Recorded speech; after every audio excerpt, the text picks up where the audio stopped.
नमस्कार। इस वीडियो में आप सभी का बहुत बहुत स्वागत है। मेरा नाम कमल कुमार है और आप देख रहे हैं केतु तक मौसम यूट्यूब चैनल और फेसबुक पेज। इस समय ये वीडियो देख रहे हैं।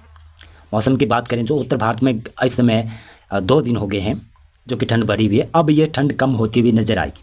कम क्यों होगी, इसका क्या कारण है बता दूं कि अब पश्चिमी विक्षोभ तो आगे निकल गया। ये ठंडी हवाएं कमज़ोर पड़ती हुई नजर आएगी और एक आने वाला पश्चिमी विक्षोभ है उसके प्रभाव से पहले ही थोड़ा थोड़ा तापमान बढ़ने लगेगा और 4-5 अप्रैल को तो उत्तर भारत में 38 डिग्री से 35 डिग्री तक तापमान जाने लगेगा।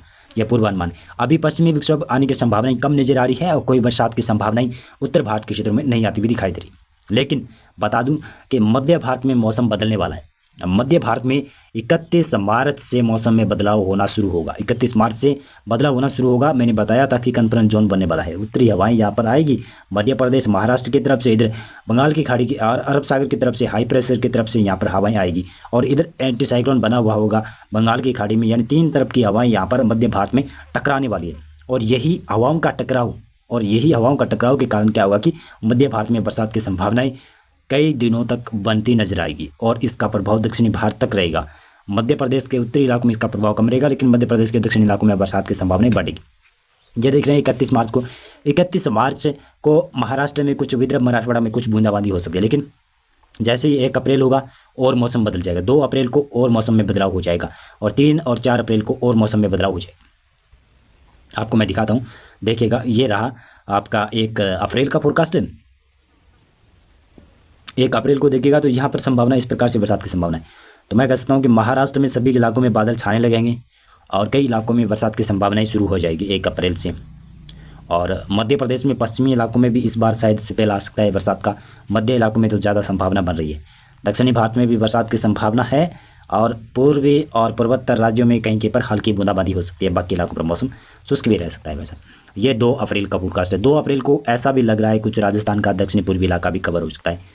कन्फ्रेंस जोन के प्रभाव से यहाँ पर ये बरसात की गतिविधियाँ हो सकती है। बहुत ही हल्की वेदर एक्टिविटी हो सकती है। अगर कहीं होगी तो कई इलाकों में आंधी तूफान भी चल सकता है, ये संभावना है। और महाराष्ट्र, मध्य प्रदेश, छत्तीसगढ़, कर्नाटक, तेलंगाना के ऊपर मौसम में बदलाव हो जाएगा ऐसा लग रहा है। 3 अप्रैल को ऐसी संभावना है।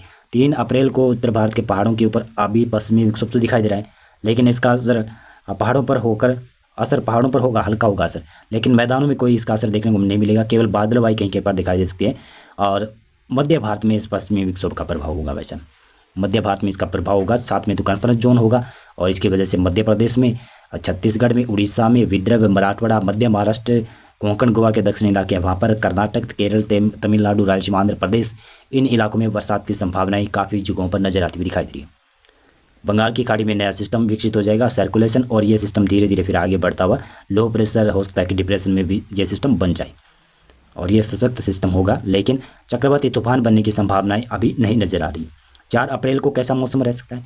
4 अप्रैल को उत्तर भारत के पहाड़ी मैदानी इलाकों में तो मौसम शुष्क दिखाई दे रहा है। मध्य प्रदेश से भी मौसम लगभग शुष्क होता हुआ नजर आ रहा है। लेकिन फिर यहाँ पर देखिए दक्षिणी भारत में और उड़ीसा में बरसात की संभावनाएं बढ़ जाएगी और जो सिस्टम बंगाल की खाड़ी में बना हुआ होगा ना, वो सिस्टम भी दक्षिणी भारत की तरफ, केरल, तमिलनाडु, रायलसीमा, आंध्र प्रदेश की तरफ बढ़ता हुआ दिखाई दे रहा है। और ये सिस्टम 5-6 अप्रैल के समय लगभग तटीय भागों के काफ़ी करीब आ जाएगा। देख सकते हैं ये सिस्टम यहाँ पर होगा और मजबूत हो जाएगा सिस्टम। हो सकता है कि लो प्रेशर से वेलमार्क में सिस्टम तब्दील हो या फिर डिप्रेशन में तब्दील हो। सिस्टम मजबूत सिस्टम हो जाएगा और प्री मानसून का ये पहला सिस्टम दक्षिणी भारत को प्रभावित करेगा। और इसी प्रकार से देखिएगा ये 6 अप्रैल का फोरकास्ट है। 6 अप्रैल के समय ये थोड़ा सा कमज़ोर पड़ता हुआ नजर आ रहा है लेकिन फिर भी इन तटीय इलाकों को प्रभाव करेगा। यहाँ पर बरसात करवाएगा। केरल, तमिलनाडु, कर्नाटक, रायलसीमा, आंध्र प्रदेश की तरफ ये बरसात करवाएगा। और ये देखिएगा ये है 7 अप्रैल का फोरकास्ट। 7 अप्रैल को केरल, तमिलनाडु के ऊपर और ये बंगाल की खाड़ी के दक्षिणी पूर्वी इलाके, दक्षिणी पश्चिमी इलाके ना, वहाँ पर बरसात की संभावनाएं बढ़ सकती है और महाराष्ट्र तक बरसात बढ़ ही रहेगी ऐसे लग रहा है। और तेलंगाना, कर्नाटक के उत्तरी इलाके, रायलसीमा, आंध्र प्रदेश की तरफ भी बरसात की संभावना दिखाई दे रही है।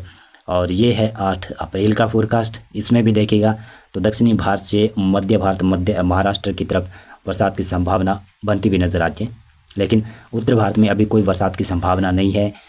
और ये जो दक्षिणी मध्य भारत के इलाकों में जो मैंने बरसात बताई है, विशेष रूप से 5 अप्रैल के बाद में जो भी मैंने बरसात बताई है, ये बदलने की संभावना है और ये पूर्वानुमान बदल सकता है। और ये पूर्वानुमान है तो पूर्वानुमान आपको भी पता है लगातार बदलता आ रहा है मौसम पूर्वानुमान में।